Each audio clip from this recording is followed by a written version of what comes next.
Daily Life, a studi independen. Hai guys, balik lagi ke daily life aku sebagai peserta studi independen batch 4 di Yayasan Sekolah Ekspor Nasional. Oke, sehari-hari kegiatan aku tuh kelas ya, dari jam setengah 8 pagi sampai jam 10, terus nanti dilanjut mengerjakan tugas dan lain-lain. Nah, biasanya itu di awal kelas itu akan ada sesi mentoring bersama wali program, Kariski, dan juga asisten mentor.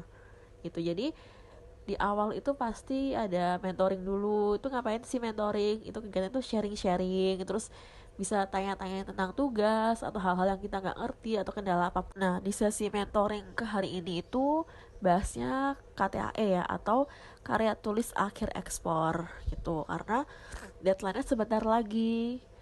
Dan biasanya setelah mentoring itu, kalau kelas-kelas biasa sebelum-sebelumnya itu dari jam setengah 8 sampai jam 8. Setelah itu dilanjut kelas sama mentor, pembelajaran kayak biasa, pemaparan materi, lalu ada sesi tanya jawab gitu. Terus biasanya itu diakhiri dengan sesi foto bersama. Nah, selama hampir 2 bulan terakhir ini itu kita fokus mentoring sama mentor itu. Kalau aku sendiri mentornya Pak Aziz, itu mentoringnya untuk itu sih, membahas tentang produk UMKM yang kita rebranding agar menjadi produk yang layak ekspor gitu. Karena kan tujuan dari si Bade ini adalah menghasilkan eksportir muda gitu loh.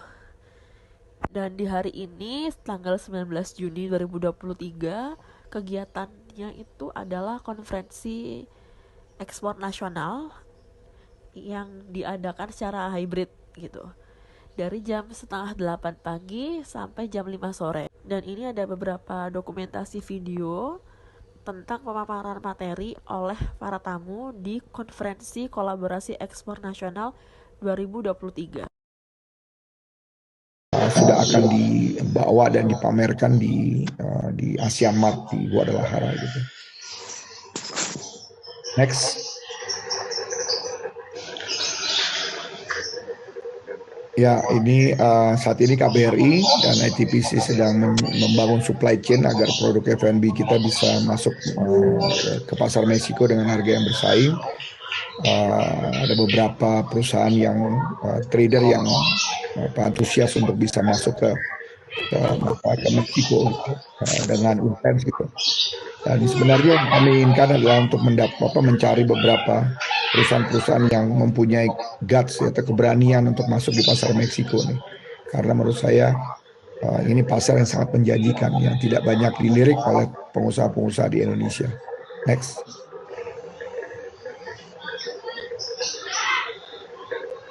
Ya, ini skema supply chain yang kita bangun ya. Kemudian ada salah satu perusahaan yang sedang yang bekerja sama dengan pengusaha Meksiko yang mulai mencoba memasukkan produk-produk UMKM kita yang sudah dikurasi, kemudian ditampilkan di di beberapa showroom di sini gitu. Ya, jadi ini konsepnya yang kita mau dorong, karena yang kami lihat hari ini adalah pengusaha Meksiko ini nggak pernah tahu produk Indonesia. Nah, hari ini kami coba mau dorong, mau kami tampilkan supaya produk researcher, kemudian pasar studi pasar di sebuah negara itu rata-rata 3 bulan dan mahal. Bisa jadi sekitar 300-400 juta. Hari ini hampir semua platform, apalagi e-commerce, menyediakan trending produk dan trending brand yang memungkinkan kita untuk melakukan intervensi pasar dengan sangat akurat. Produk yang cocok untuk karakter pasar tertentu itu seperti apa. Jadi analytics dan riset pasar tersedia di banyak platform digital di manapun. Ya. Jadi misalnya kalau saya mau melakukan pemasaran di Lazada Malaysia, maka dia akan spesifik sekali untuk menyajikan analytics Malaysia only atau mungkin di proposisi tertentu di sana. Nah, jadi sebenarnya kita bisa melihat dulu, jangan kemudian asal jual sebenarnya. Dan yang menarik lagi adalah kalau kita punya beberapa sub-brand atau sub-produk ya, untuk beberapa provinsi, maka kita bisa mengatur tren produk A akan menarik di provinsi tertentu, tren produk D mungkin akan tidak menarik di provinsi tertentu, maka kita membuat prioritas itu.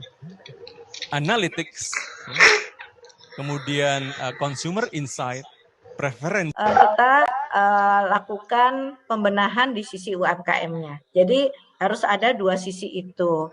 Inilah yang kemudian kita upayakan bekerja sama dengan bersinergi dengan kementerian lembaga lainnya. Ini yang kami lihat perlu adanya suatu bentuk kolaborasi untuk mencapai desire-nya ini yang sebelah kanan, yaitu peningkatan nilai ekspor, kemudian peningkatan 5K dan 2S, ya, kualitas, kapasitas, kuantitas, kemasan, dan kontinuitas dari ekspor UMKM.